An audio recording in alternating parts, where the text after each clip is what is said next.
senior in the Civitas program. Obviously, I'm here speaking to all of you today. So I'm going to start off by speaking about my senior project presentation and then jump back to how I got into the Civitas program, politics, all of that. So life is built up of small moments.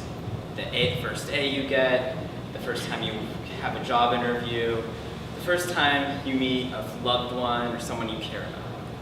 Well, I had a little moment on a dark airplane in December 2014. I was sitting across the aisle from my friend.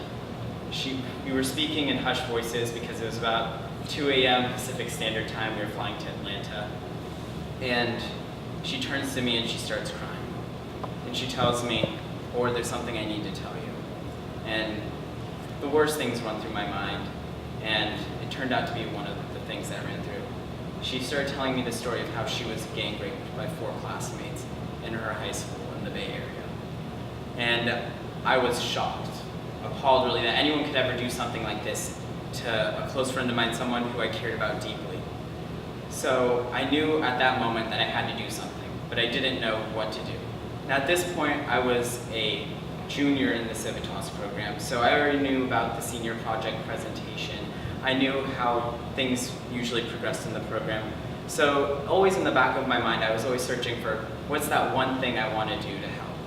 And her story really spoke to me. I knew that I needed to make a difference, and I knew that this was a topic that no one was discussing on high school campuses because it's considered very controversial. So in August of my senior year, slightly before that, I met with the lovely Mrs. Reed to discuss my senior project, and I told her my friend's story. And I said, I really want to hold a panel and a drive for sexual abuse victims. And I want to discuss various parts of sexual abuse: consent, reporting, the stigma surrounding sexual abuse, because it's something that a lot of high schoolers don't know about. What is sexual abuse? Does it just cover rape? Does it cover domestic violence? And so this is the type of stuff that I really felt that was really important on a high school campus, because this happened to my friend in high school. It didn't happen when she's in college, where they always have a seminar in the beginning and they give you a rape whistle. This happened in a high school in California in my age group, and I knew I needed to make a difference.